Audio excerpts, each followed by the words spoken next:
Sally and Susie and Rod and Willie all went to a party. They all got really drunk. Rod spilt some stuff on Sally's dress front. ... One room leads to another.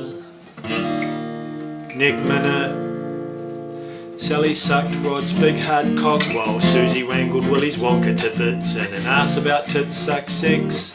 Sorama drama,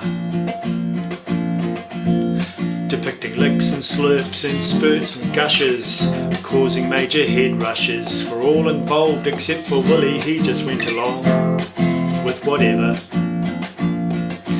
He thought it was clever how Susie could grind herself against his moustache, causing her to giggle and laugh and jiggle her tits in time to the Pet Shop Boys' greatest hits. Willie broke free from Susie's grip and he promptly poked his purple prick inside a Kelvinator fridge door and stood in awe as Sally and Rod rolled around the kitchen floor with Sally in the Kentish bowl. Covered in 2-day-old milk and jelly meat bits, Sally bashed her tits against Rod's bright red face. He quivered and quaked and tried to take her nipples in his teeth, but she was completely engrossed in getting the most of Rod's rod in her gob. Susie, by this stage feeling somewhat left out, began to shout, fuck me, jackhammer style." All the while this was going on, from behind the keyhole was big boy John. With his plonker in hand, he quietly knocked and opened the door, and he was hardened by what he had saw and was asked to join in and get down on the good, wet, slippery kitchen floor.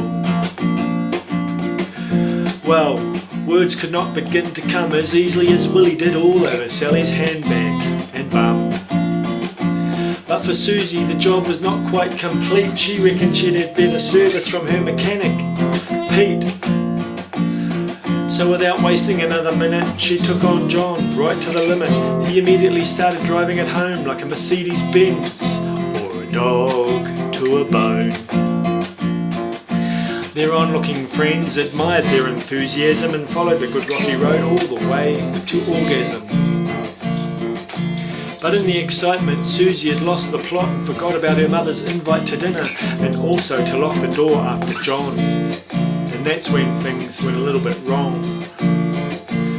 Not for Susie's mum though, no, she was dead on time, but I wonder what's for dinner wasn't quite what was on her mind.